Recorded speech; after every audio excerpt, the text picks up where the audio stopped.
বলা হতো যে আমি দেখতে সুন্দর না, আমার বাবার টাকা নেই, সো আমাকে কেউ বিয়ে করবে না। ফ্যামিলি প্রোগ্রামে ওখানে একজন আমাকে বলেছিল, এই তুমি সাদা কেন পরছো, তোমাকে একদম মানাচ্ছে না, মানে অনেক অনেক বিচ্ছিরিভাবে। তারপর আমি দীর্ঘ 12 বছর সাদা কাপড় পরিনি।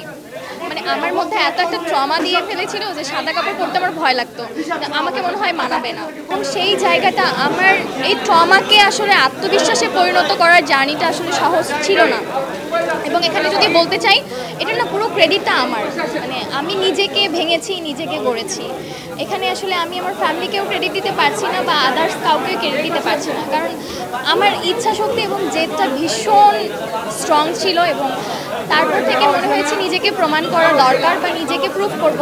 যারা একটা সময় গিয়ে আমাকে নিয়ে কটু কথা বলতো, আজকে আসলে তারা তাদের বাচ্চাদেরকে দেখায় যে দেখো ওর মতো হতে হবে। তো এটা আসলে নিজের ট্রমাকে আত্মবিশ্বাসে পরিণত করে এবং নিজেকে আসলে অনেকে ইন্সপিরেশন মনে করছে। তো এই জিনিসটা আসলে আমার কাছে খুব গর্বের লাগে। একটা নারী কোনো কিছু করে বা একটা নারী ভালো কিছু করছে, সেটা আসলে নারীরা বরাবরই মনে হয় যে যাই করে না কেন নারীদের সব কিছুতেই ভুল। সো এটা আসলে নর্মালি আমাদের সমাজের প্রেক্ষাপটটাই এরকম। সো আমি শুধুমাত্র সমাজে না, আমার নিজের খুব ফ্যামিলি ক্লোজ রিলেটিভ থেকেও এরকম একটা বিষয় পেয়েছিলাম।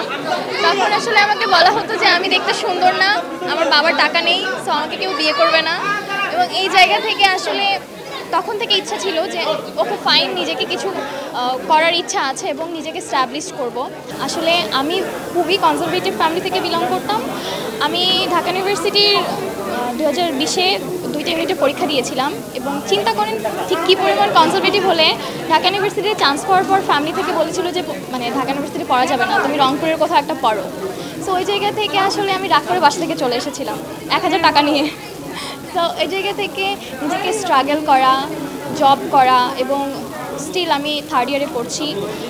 এখন এই ক্রেডিটটা না আসলে ফ্যামিলির কাছে যায় না, যেটা আসলে যাবে না সেটা জোর করে দিতে চাচ্ছি না, এটা পুরো ক্রেডিটটাই আমার।